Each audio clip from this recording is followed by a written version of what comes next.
അപ്പോൾ അവിടെ ചെന്ന് വീണ്ടും ഒരു അഹല്യ എന്ന് പറഞ്ഞൊരു നാടകത്തിൻ്റെ വർക്ക് കിടക്കും. അത് ശരിയാ. അപ്പോൾ ബിജു ആണ് അതിൻ്റെ മെയിൻ പാടുന്നത്. അപ്പോൾ തെന്നലേച്ചി ഉണ്ട് പാടാനായിട്ട്, ഞാനും ഉണ്ട്. അപ്പോൾ എനിക്കൊരു പോർഷൻ പാടാൻ തന്നു. ബിജു ആണ് അത് പാടുന്നത്.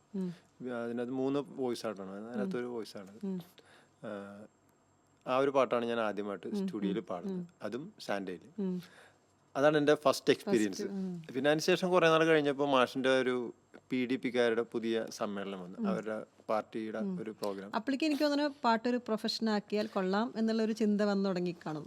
അപ്പോഴും അങ്ങനെ എത്തിയിട്ടില്ല അങ്ങോട്ട്. കാരണം എൻ്റെ ടാസ്ക് പേടിയായിരുന്നു നമുക്ക്. പേടിയല്ല, എൻ്റെ ജീവിത സാഹചര്യങ്ങൾ അതാ അങ്ങനെ. ഞാൻ പറഞ്ഞത്. ഞാൻ മരപ്പണിക്ക് പോകുന്ന ഒരാള്, വീട്ടിൽ നമ്മളുടെ വരുമാനം കൊണ്ടും അപ്പച്ചൻ്റെ വരുമാനം കൊണ്ടും മാത്രം കാര്യങ്ങൾ നീങ്ങുന്ന ഒരു സമയം. ഇപ്പോഴും അങ്ങനെ തന്നെയാണ്, മാറ്റങ്ങളൊന്നുമില്ല. പക്ഷെ അന്നത്തെ എന്ന് വെച്ചാൽ എനിക്ക് അങ്ങനെ വലിയ പബ്ലിക്കായിട്ട് വലിയ ഇന്ററാക്ഷൻസ് ഇല്ല. പ്രൊഫഷനാക്കി എടുക്കാനും ഒരു ടെൻഷൻ കാണും. എനിക്ക് പണ്ട് ഞാൻ പറഞ്ഞില്ലേ, അതിന് ഒരു വലിയ പ്രോബ്ലം എന്ന് വെച്ചാൽ ഞാൻ പബ്ലിക്കിനോട് അധികം സംസാരിക്കാറില്ല. അത് ശരി. പരിചയമില്ലാത്ത ആൾക്കാരെ കണ്ടാൽ ഞാൻ മൈൻഡ് ചെയ്യില്ല. അതാണ് നമ്മുടെ പോളിസി. ചാടാന്നുള്ളൊരു പേര്. ജാടാന്നല്ല, എന്തോ ഞാൻ സംസാരിക്കാൻ അല്ല, അത് അവർക്കറിയില്ലല്ലോ. സംസാരിക്കാൻ എനിക്ക് ഭയങ്കര ബുദ്ധിമുട്ടാണ്.